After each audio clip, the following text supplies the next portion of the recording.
Bismillahirrahmanirrahim. Alhamdulillahirabbil alamin. Allahumma shalli wa sallim wa barik ala Muhammad wa ala ali Muhammad. Allahumma inna nas'aluka ilman nafi'a wa rizqan thayyiba wa amalan mutaqabbala. Rabbana taqabbal minna innaka antas samiul alim wa tub 'alaina innaka antat tawwabur rahim.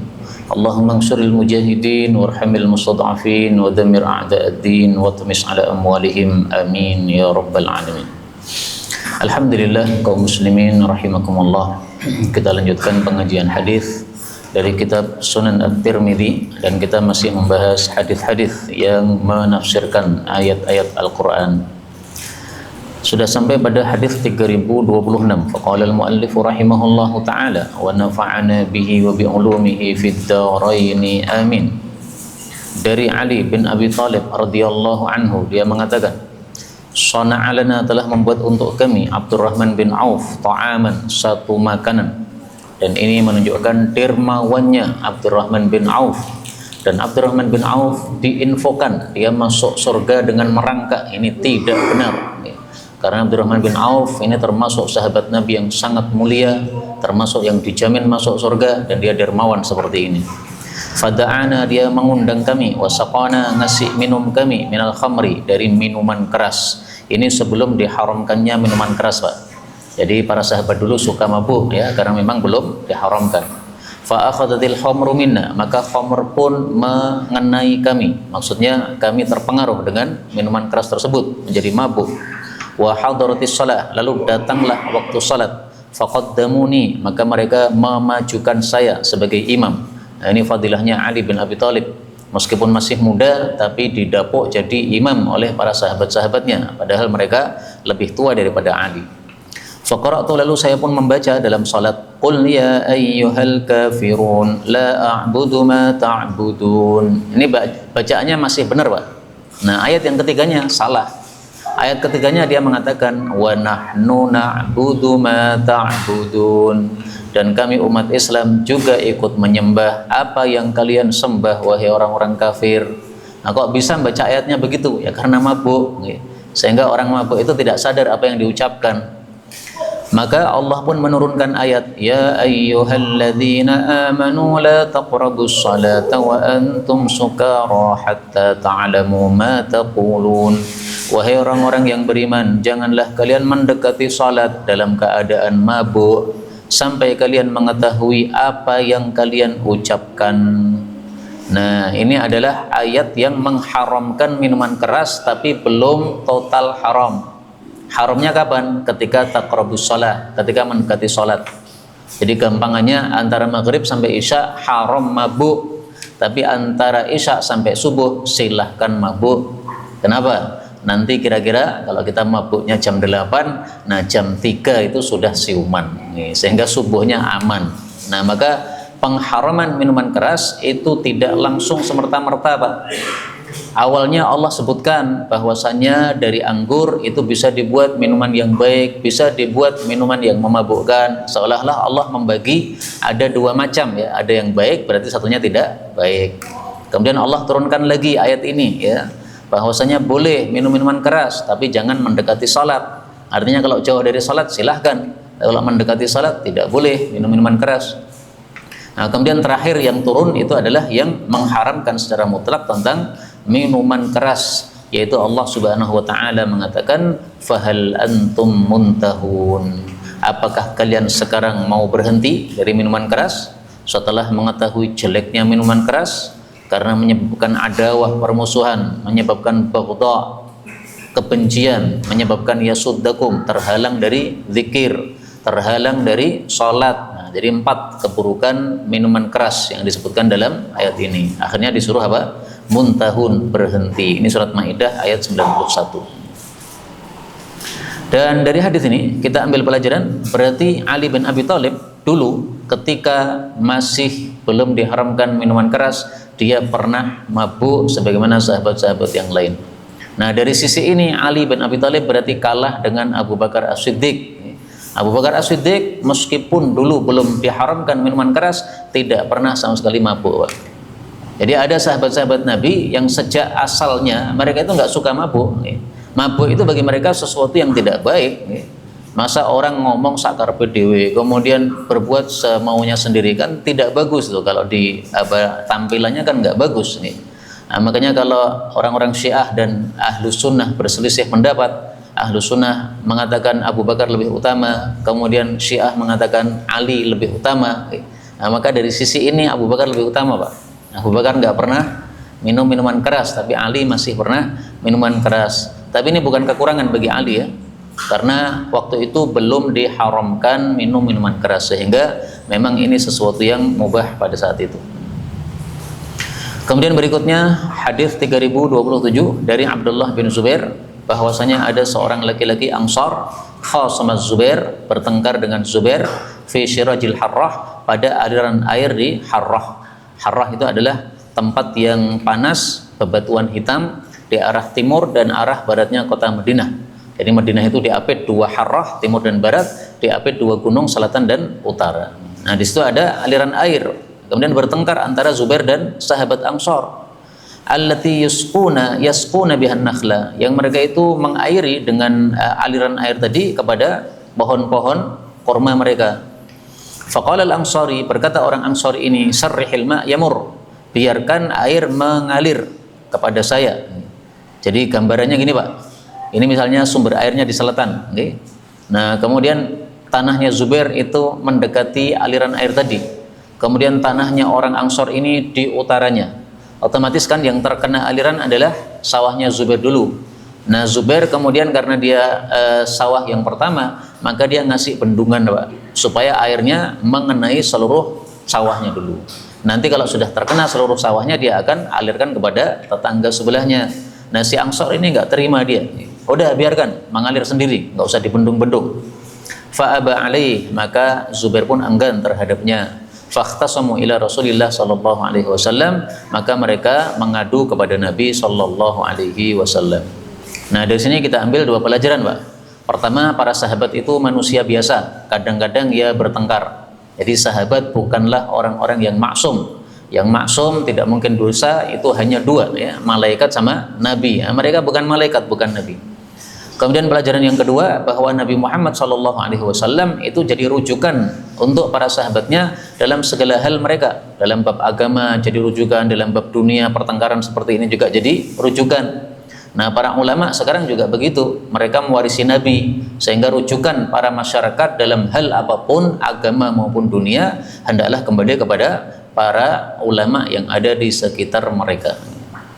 Maka Rasulullah SAW kemudian berkata kepada Zubair, iski, berilah, siramlah ya Zubair, wahai Zubair, wa arsilil ma ila jarik, dan lepaslah air kepada tetanggamu. Maksudnya apa? Kamu sirami sekedarnya, nggak usah kamu ambil hakmu secara penuh.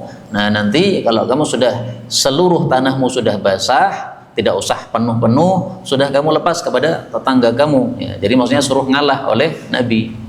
Faghadibal Ansari, malah orang Ansar tadi marah dia.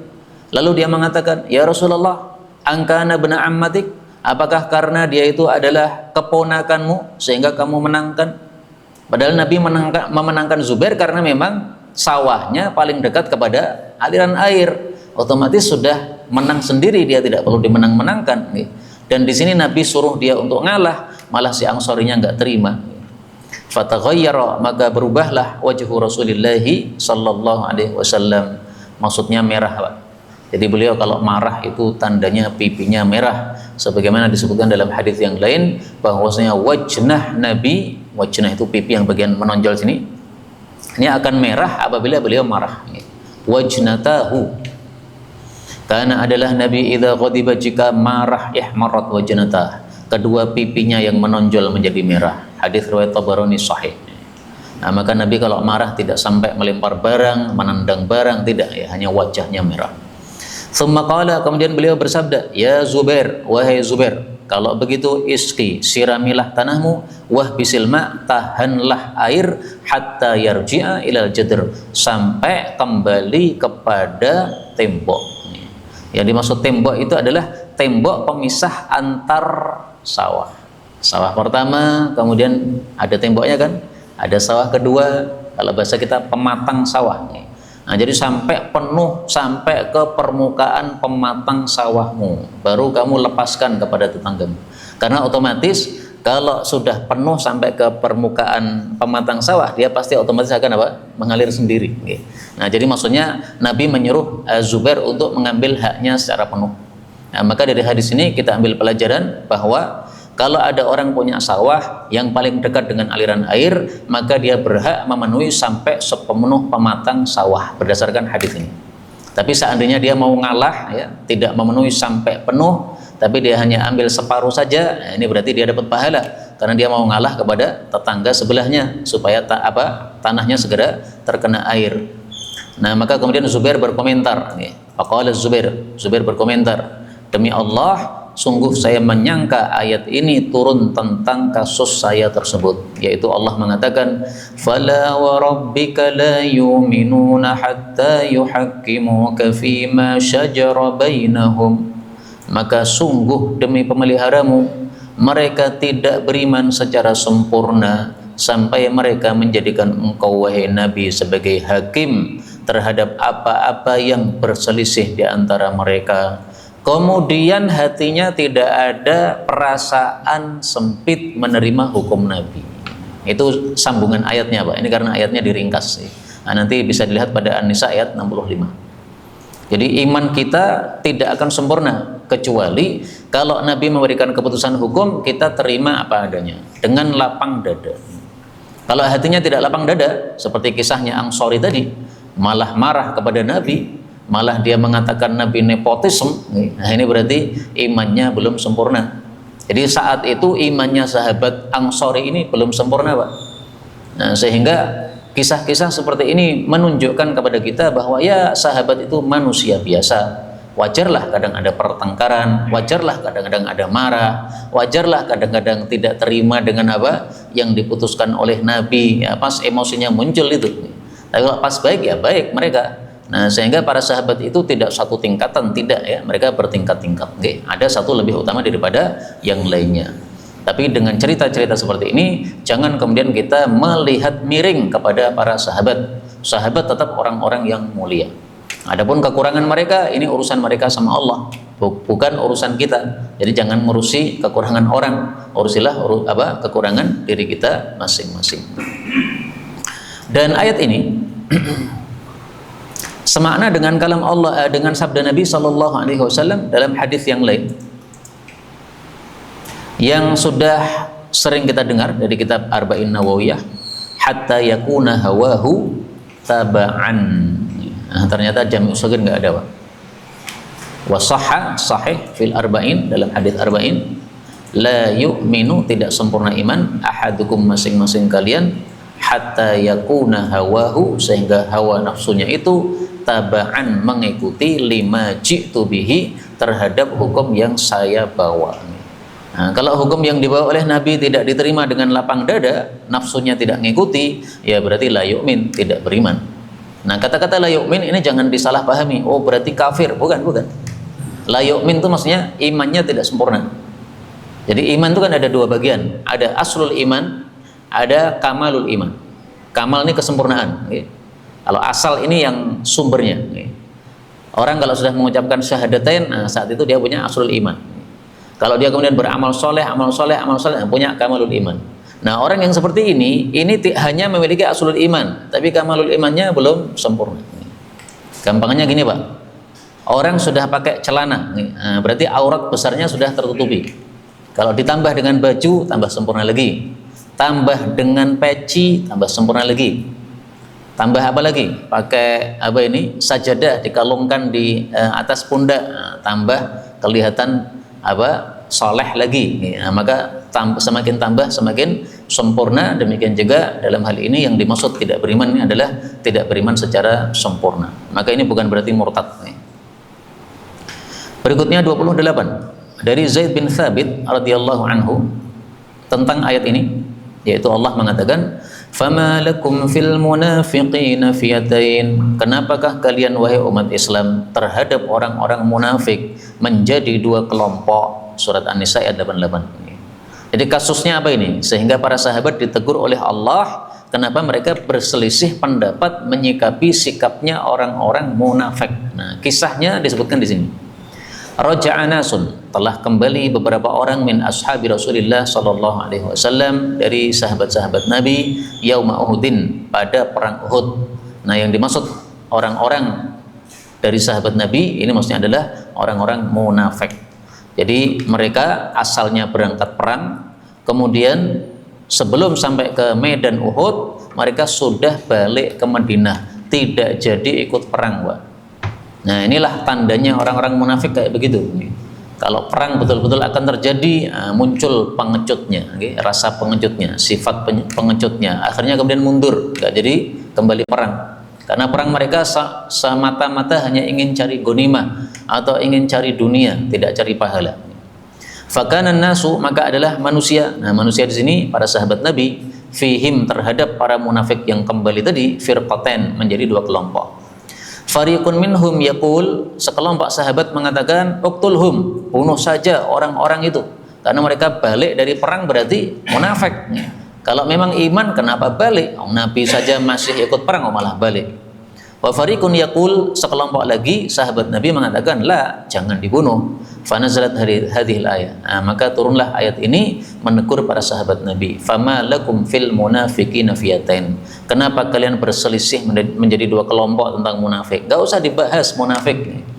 Biar mereka kembali, ya kembali saja. Urusan mereka sendiri. Urusan kamu jihad. Gak usah peduli terhadap orang-orang yang kembali mundur itu. Waqala, dan Nabi SAW bersabda, innaha Thaibah, sesungguhnya Madinah itu adalah Thaibah, yaitu negeri yang baik. Nah, namanya negeri yang baik, pasti yang tinggal di situ hanya orang-orang yang baik. Waqala, dan beliau mengatakan, innaha, sesungguhnya Madinah itu tangfil khabatha, menyingkirkan orang-orang jelek, kama tangfin naru, sebagaimana api itu menyingkirkan khabathal hadidi, tayengnya besi. Jadi besi kalau kita bakar kan tayangnya hilang, Pak. Nah, demikian juga Madinah itu akan menyingkirkan orang-orang yang jelek-jelek, dalam hal ini orang-orang munafik. Nah, maka orang-orang munafik akhirnya nanti akan pindah dari kota Madinah.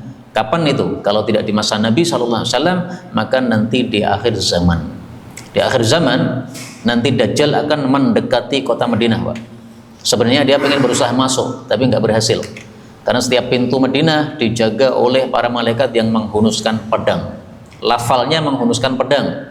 Sehingga bisa jadi akhir zaman itu peralatan perangnya peralatan seperti zaman dulu, pakai pedang dan sebagainya.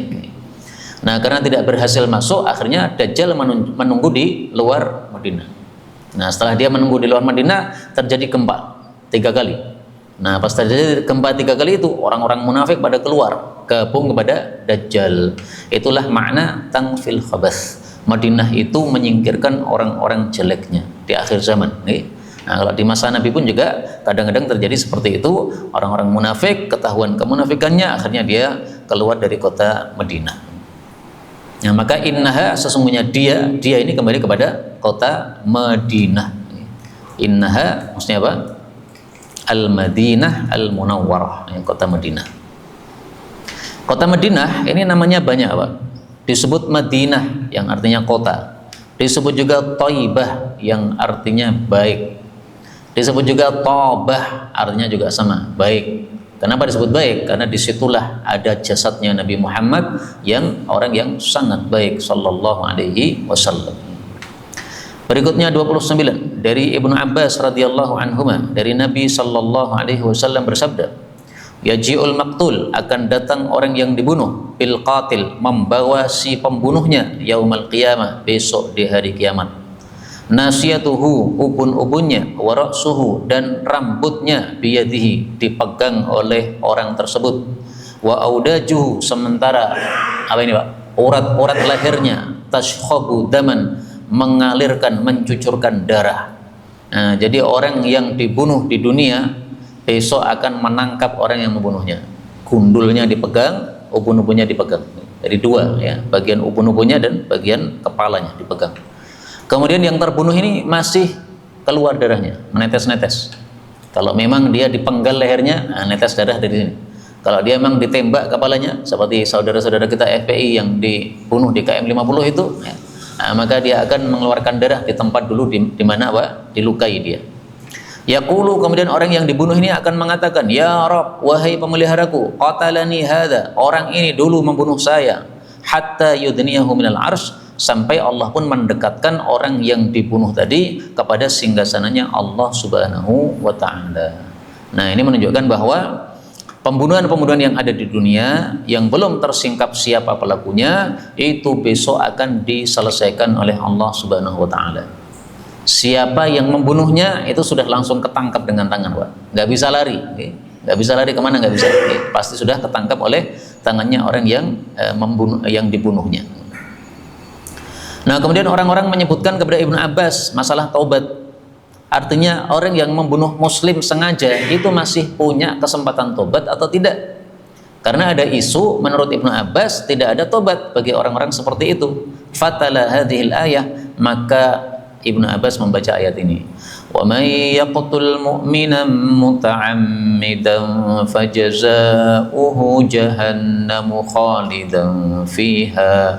Barang siapa yang membunuh orang beriman dengan sengaja, maka balasannya adalah neraka jahanam, kekal di dalamnya. Kekal berarti nggak bisa keluar. Nggak bisa keluar berarti tidak ada tobat, Pak. Jadi menurut Ibnu Abbas, menurut riwayat ini, orang yang membunuh muslim secara sengaja tidak mungkin mendapatkan taubat. Berarti sama dengan orang yang mati syirik.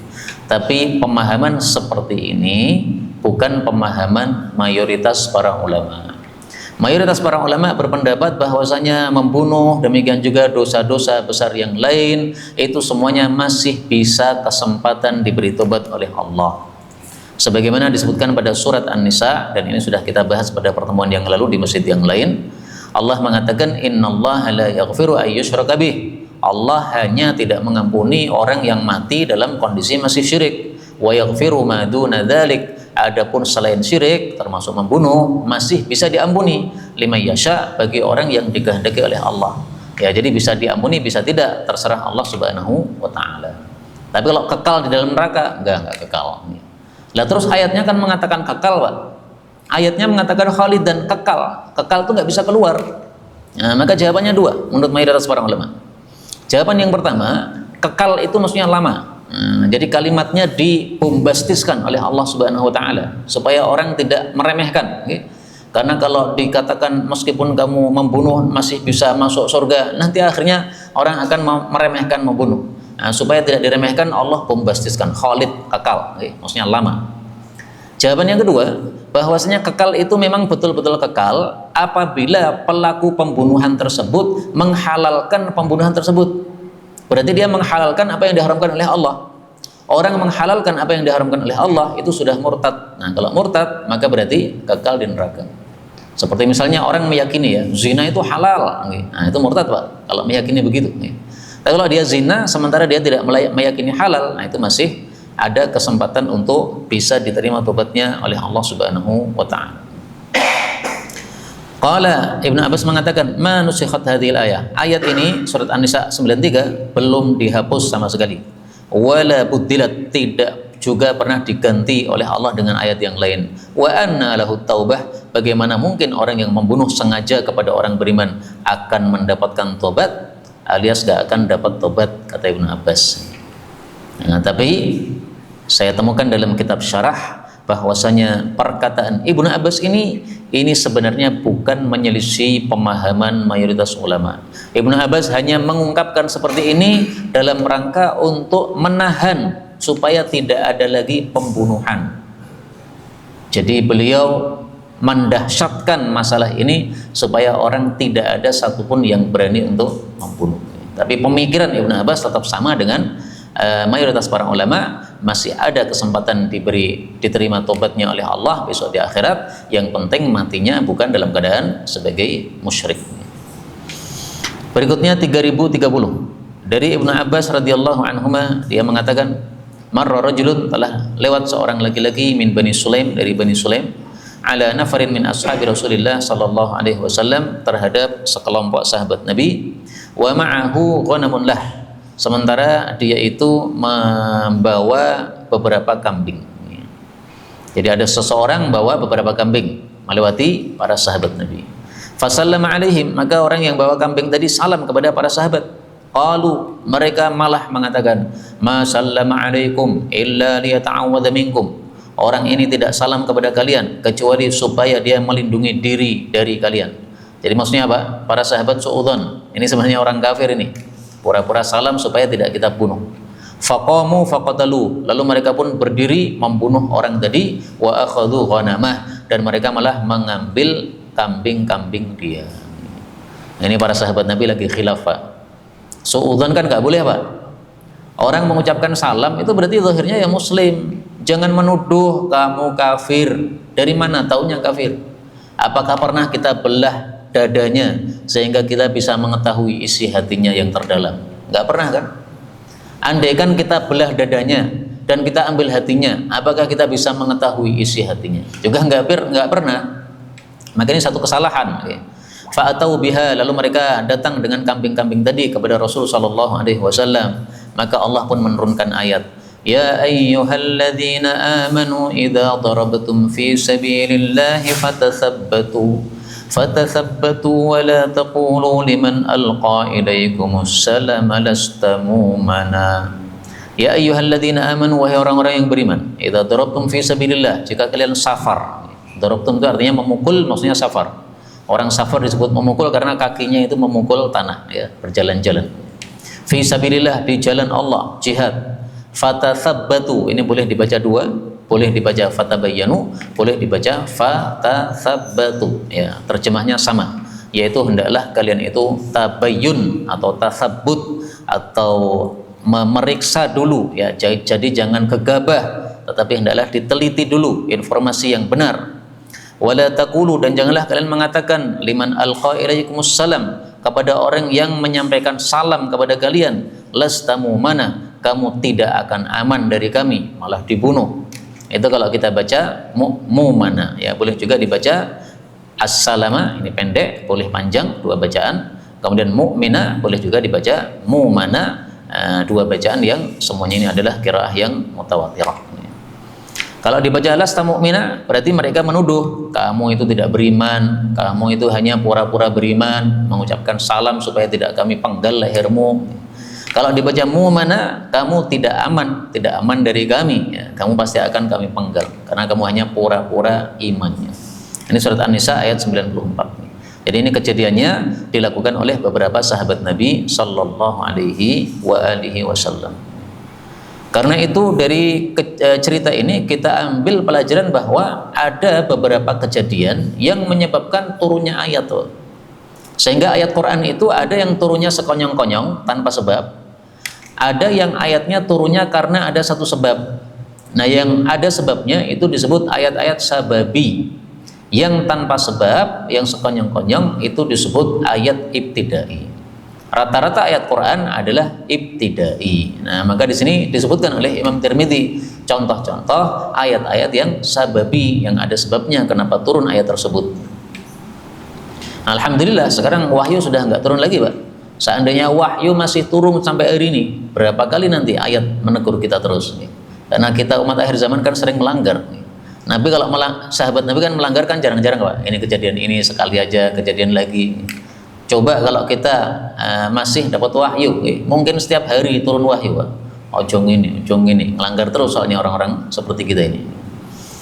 Berikutnya 31 dari Bara' bin Azib radhiyallahu anhu berkata, lamma nazalat, tatkala turun ayat la yastawil qa'iduna minal mu'minin, tidaklah sama orang-orang yang duduk dari jihad dari kalangan orang-orang beriman dibandingkan dengan yang berangkat jihad.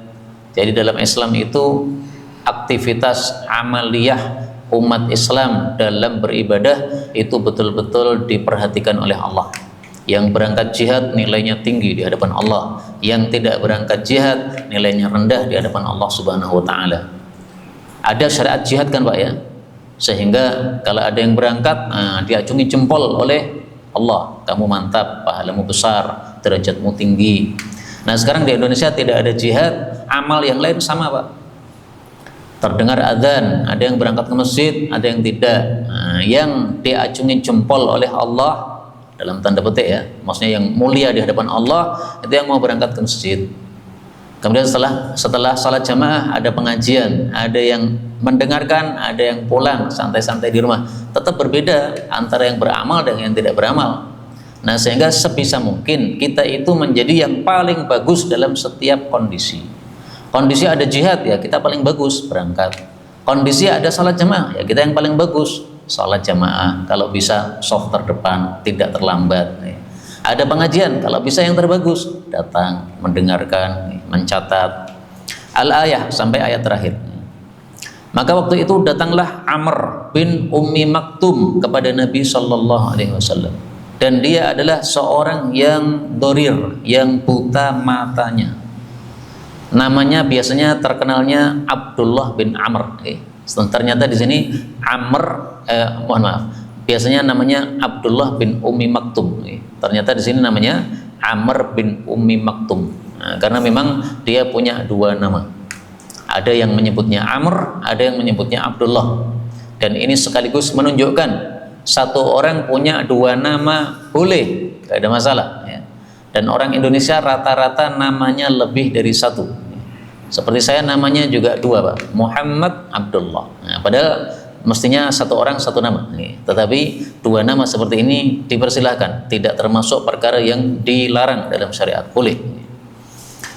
Faqala, lalu Amr ini mengatakan, ya Rasulullah, apa yang engkau suruh kepada saya? Sesungguhnya saya ini buta mata saya. Artinya kalau saya tidak berangkat jihad, kemudian derajat saya rendah, padahal saya tidak berangkat jihad gara-gara buta, terus engkau mau suruh saya apa? Saya memang tidak bisa berangkat jihad, saya suruh bawa pedang, gak mungkin kelihatan orang-orang yang mau saya penggal lehernya, mau saya buta. Jadi maksudnya dia itu keberatan dengan ayat ini Pak. Fa'anzalallahu ta'ala, maka Allah pun menurunkan ayat berikutnya, ghairu ulid darar, selain orang-orang yang memiliki madarat. Nah, termasuk buta itu adalah madarat. Berarti kalau punya madarat, punya udzur, maka dia tidak termasuk yang dibahas oleh ayat tadi. Nah, sehingga ringkasnya dua ayat nanti yang akan kita bahas. Orang yang berangkat jihad dibandingkan orang yang tidak berangkat jihad tetapi ada udzur, nah itu hanya derajatnya terpaut sedikit satu derajat. Tapi kalau orang yang berangkat jihad dibandingkan dengan orang yang tidak berangkat jihad tanpa ada udzur, nah ini terpautnya jauh. Sama dengan gini Pak, yang salat ke masjid dibandingkan yang tidak ke masjid tapi ada sebab, ada udzur, sakit, nah itu derajatnya sedikit aja, satu derajat aja. Tapi dibandingkan dengan yang tidak mau ke masjid padahal mampu ke masjid dan tidak punya udzur, nah derajatnya jauh. Salat di rumah derajatnya 1, salat di masjid derajatnya 27, jauh. Nah, itu ringkasnya begitu. Dan dari ayat ini kita ambil pelajaran bahwa kadang-kadang ayat turun hanya satu penggal kalimat ini, ghairu ulid darar. Ini kan di tengah-tengah ayat Pak, sisipan. Mari kita lihat ayatnya di tengah-tengah Quran. Nah, surat An-Nisa ini. Jadi asalnya ayatnya la yastawil qa'iduna minal mu'minina wal mujahiduna fi sabilillah dan seterusnya. Kata-kata ghairul darar ini belum ada dulu. Nah, begitu Amr bin Ummi Maktum ini protes dalam tanda petik ya, maka Allah kemudian menurunkan ayat 3 kata ini, ghairu uli ad-darar. Nah, sehingga kadang-kadang ayat turun hanya penggalan, kemudian dimasukkan di tengah-tengah ayat ya, untuk apa? Untuk melengkapi hukum yang sudah diturunkan oleh Allah Subhanahu wa taala. Faqala Nabi, maka Nabi sallallahu alaihi wasallam bersabda, "Ituni, datangkan kepada saya bil katif, dengan tulang, wadawati, dan tinta." Jadi zaman dulu nulisnya pakai tinta ya, ditulis di mana? Di tulang-tulang. Au qala, atau Nabi mengatakan al-lauhi, lempengan, wadawati, dan tinta. Lempengan kayu dan sebagainya ya, kemudian ditulis di situ. Nah, maka ayat ini menunjukkan bahwa kalau ada ayat turun, hadis ini menunjukkan bahwa kalau ada ayat turun itu selalunya Nabi suruh para sahabat menulis ayat. Makanya 30 juz itu sudah sempurna, nggak ada yang hilang. Kalau ada yang mengatakan sebagian ayat Quran sudah hilang, nah itu berarti dia tidak percaya dengan apa yang dijanjikan oleh Allah dalam Al-Quran. Inna nahnu nazzalna dzikra wa inna lahu lahafidun. Surat Al-Hijr ayat 9. Kami turunkan Quran dan kami jamin kami menjaga. Berarti sempurna 30 juz. Nah, maka 3 kata ini yang terpenggal tadi, ini pun juga tidak lepas Pak dari Al-Quran. Ya, ini tetap turun, ghairu ulid darar, tetap tertulis sampai hari ini, nggak bisa dikurangi, nggak bisa. Jangankan 1 kata, 1 titik saja dikurangi sudah langsung ketahuan. Saya buktikan dulu ketika saya masih SD membaca Quran. Nah, saya masih SD belum paham terjemahnya Pak. Saya membaca ayat hum bung shirun, memang tulisannya begitu. Ibu saya dari kamar langsung menegur, salah le. Lah pripun Bu? Hum yung shirun. Padahal ibu saya tidak sedang megang Quran. Beliau lagi di kamar leyeh-leyeh kira-kira begitu. Mendengar saya membaca di luar kamar. Dan beliau bukan orang yang hafal Quran. Hafal tidak, buka juga tidak. Tapi begitu saya membaca bung shirun langsung ketahuan, salah le. Kenapa? Karena sudah beliau biasa membaca ayat itu hum yung shirun. Tidak mungkin ada ayat hum bung shirun. Nggak ada fi'il mudhari diawali dengan ba, itu nggak ada. Adanya pakai ya. Nah, baru 1 titik ada udah ketahuan. Qurannya sekarang sudah nggak ada di rumah ya, karena udah kuno ya. Qurannya waktu itu masih belum Quran pojok, yang masih apa? Quran lama dulu. Nah, cetaknya salah. Itu udah dijaga oleh Allah Subhanahu wa taala, tidak mungkin terjadi kesalahan.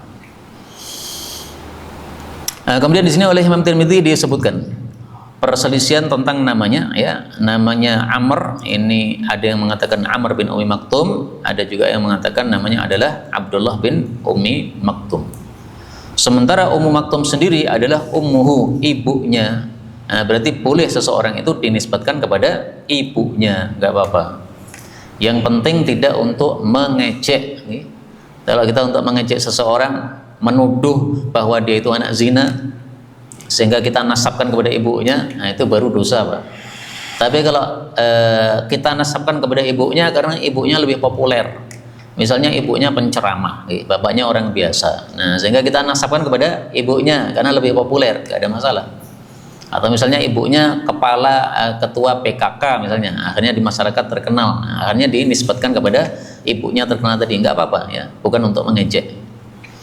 Berikutnya 32 dari Ibnu Abbas radhiyallahu anhuma, bahwasanya dia mengatakan la yastawil qa'iduna minal mu'minina ghairu ulil dharar, ayat yang di atas tadi itu adalah an Badrin, tentang perang Badar, wal kharijuna ila Badrin ya. An Badrin, orang yang tidak ikut perang Badar, wal kharijuna dibandingkan orang-orang yang keluar ila Badr, pada perang Badar. Jadi kasusnya adalah lamma nazalat ghazwatu Badr, tatkala terjadi perang Badar, maka berkatalah Abdullah bin Jahash dan Amr bin Ummi Maktum. Nah, berarti yang ngomong itu, yang protes itu 2 orang Pak. Sama-sama namanya Abdullah ya. Satunya Abdullah bin Jahash, satunya lagi Abdullah bin Ummi Maktum ya. Inna, sesungguhnya kami berdua, a'mayani, kami 2 orang yang buta, wahai Rasulullah, fahallana rukhsah, apakah kami punya keringanan untuk tidak ikut jihad tapi masih dapat pahala sempurna? Karena kami kan ada niatan berangkat nih.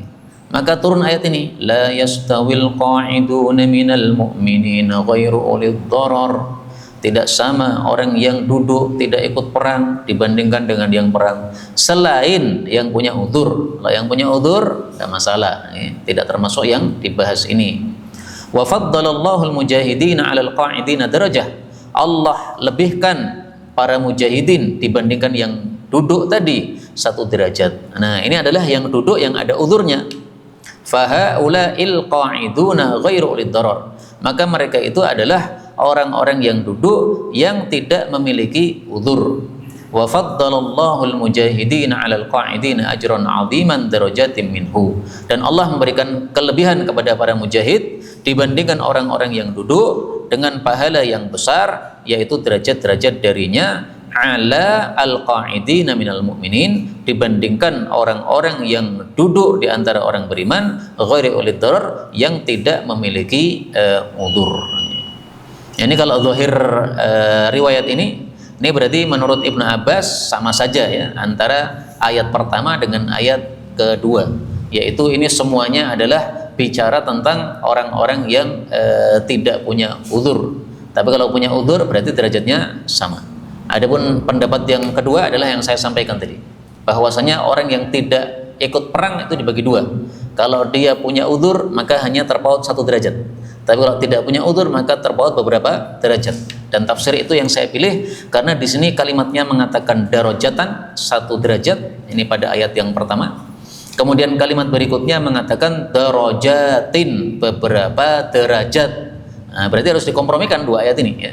Yang 1 derajat adalah yang untuk yang punya udzur, yang banyak derajat adalah yang tidak punya udzur.